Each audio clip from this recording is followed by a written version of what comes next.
একজন বুজুর্গ অহংকারের কথোপকথন।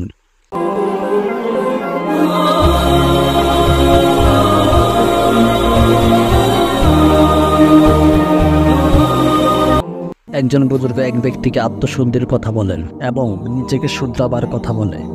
উল্টো সে বলে, তুমি জানো আমি কে? অর্থাৎ আমি একজন মহান ব্যক্তি, আর তুমি আমাকে সংশোধন করতে এসেছো। জবাব বুজুর্গ বলেন, আমি জানি তুমি কে। তোমার বাস্তবতা হলো, প্রথমে তুমি এক ফোঁটা নাপাকি পানি ছিলে, এটাই তোমার মূল অবস্থা। আর তোমার শেষ অবস্থা হলো তুমি দুর্গন্ধযুক্ত লাশে পরিণত হবে। এমন দুর্গন্ধ ছড়াবে তোমার ঘরবাসী কেউ তোমাকে 24 ঘন্টা ঘরে রাখবে না। তোমার মৃত্যুতে তারা কাঁদবে, কিন্তু তোমাকে ঘরে রাখতে রাজি হবে না। তারা বলবে, লাশ হতে যে দুর্গন্ধ ছড়াচ্ছে তা আমরা সইতে পারছি না, এটা আমাদের সাধ্যের বাইরে চলে গেছে, সুতরাং তাকে তাড়াতাড়ি কবরে নিয়ে রাখো। আর তুমি তো জন্ম থেকে শুরু করে মৃত্যু পর্যন্ত নাপাকি বহন করে চলেছ। এটা তোমার অতিরঞ্জিত কথা নয়, বরং এটা বাস্তব। তুমি যদি চিন্তা ফিকির করো তাহলে দেখবে তোমার মাথা থেকে পা পর্যন্ত নাপাকি দ্বারা পরিপূর্ণ। আল্লাহ সুবহানাহু ওয়া তাআলা আপন অনুগ্রহে এই নাপাকি মানুষের দৃষ্টির অন্তরালে রেখেছেন। নতুবা মানুষের দেহে যে কোনো স্থানে একটু ফোড়া করলেই দেখবে নাপাকিতে পূর্ণ পুরো দেহ।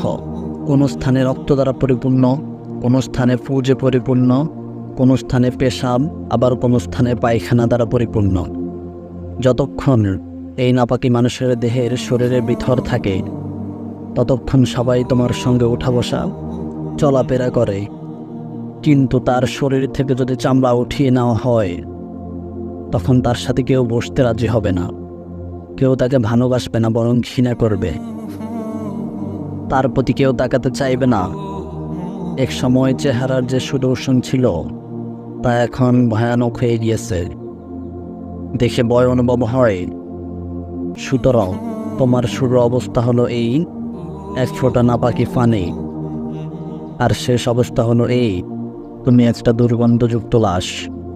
উভয়ের মধ্যখানে যতটুকু সময় নাপাকি বহন করে থাকো এটাই তোমার বাস্তবতা। এরপরও তুমি কি ভাববে, তুমি কি বলবে, তুমি কি জানো আমি কে? আল্লাহ আমাদেরকে এই অহংকার এবং দাম্ভিকতা থেকে হেফাজত করুন। Subscribe for more. Thanks for the watching the video.